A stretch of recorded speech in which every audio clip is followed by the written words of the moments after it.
சுதந்திர தினத்தை ஒட்டி தமிழக ஆளுநர் அளிக்கும் தேநீர் விருந்தை திமுகவும் புறக்கணிப்பதாக அறிவித்திருக்கிறது.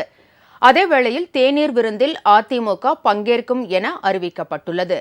தமிழகத்தின் நலன்களுக்கு எதிராக ஆளுநர் RN ரவி செயல்படுவதாகவும், தமிழக சட்டப்பேரவையில் நிறைவேற்றப்பட்ட பல்வேறு மசோதாக்களுக்கு ஒப்புதல் அளிக்காமல் தாமதிப்பதாகவும் அரசும் திமுக கூட்டணி கட்சிகளும் குற்றம் சாட்டி வருகின்றன.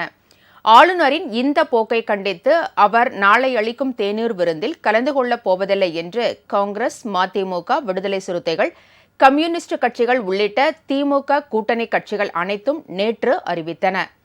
இந்நிலையில் திமுகவும் ஆளுநர் அளிக்கும் தேநீர் விருந்தை புறக்கணிப்பதாக அக்கட்சியின் அமைப்பு செயலாளர் RS பாரதி தெரிவித்திருக்கிறார். முதலமைச்சர் உள்ளிட்ட அமைச்சர்களும் பங்கேற்க மாட்டார்கள் என தெரிகிறது. ஆளுநர் என்பவர் நடுநிலையாக செயல்பட வேண்டும். அவர் ஒரு கட்சிக்காரர் போல செயல்படுவதாலேயே எதிர்க்கட்சிகள் தேநீர் விருந்தை புறக்கணிப்பதாக திமுக MP கனிமொழி தெரிவித்தார். தமிழகத்தில் உங்கள் கூட்டணியில் இருக்கக்கூடிய எல்லா கட்சிகளும் தேநீர் விருந்தை புறக்கணிச்சிருக்காங்க. தேநீர் விருந்த ஆளுநருடைய தேநீர் விருந்தை புறக்கணிச்சிருக்காங்க. உங்கள் திமுகவோட நிலையை எப்போ சொல்லுவாங்க? ஏதாவது வாய்ப்பு திமுக என்ன பண்ணுறது?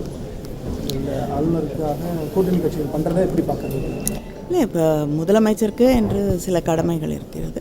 கூட்டணி கட்சிகள்னால் கவர்னர் ஒரு நடுநிலையாக இருக்க வேண்டும். அவர் ஏதோ ஒரு கட்சிக்காரர் மாதிரி நடந்து கொள்ளும் பொழுது கட்சிகளும் எதிர்க்கட்சிகளும் அப்படித்தான் அவரை பார்க்க முடியும்.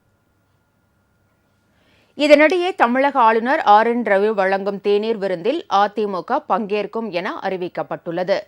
அதிமுக சார்பில் முன்னாள் அமைச்சர்கள் பெஞ்சமின், ஜெயக்குமார் ஆகியோர் பங்கேற்பார்கள் என்று தெரிவிக்கப்பட்டுள்ளது. உங்கள் ராஜ் நியூஸ் தொலைக்காட்சியில் திங்கள் முதல் வெள்ளி வரை தினந்தோறும் பிற்பகல் 2 மணிக்கு உங்கள் பகுதியில் உள்ள குறைகளை நேரலையில் தெரிவிக்கும் புகார் பெட்டி நிகழ்ச்சி. பங்கு பெறுங்கள், பயனடையுங்கள், காணத் தவறாதீர்கள்.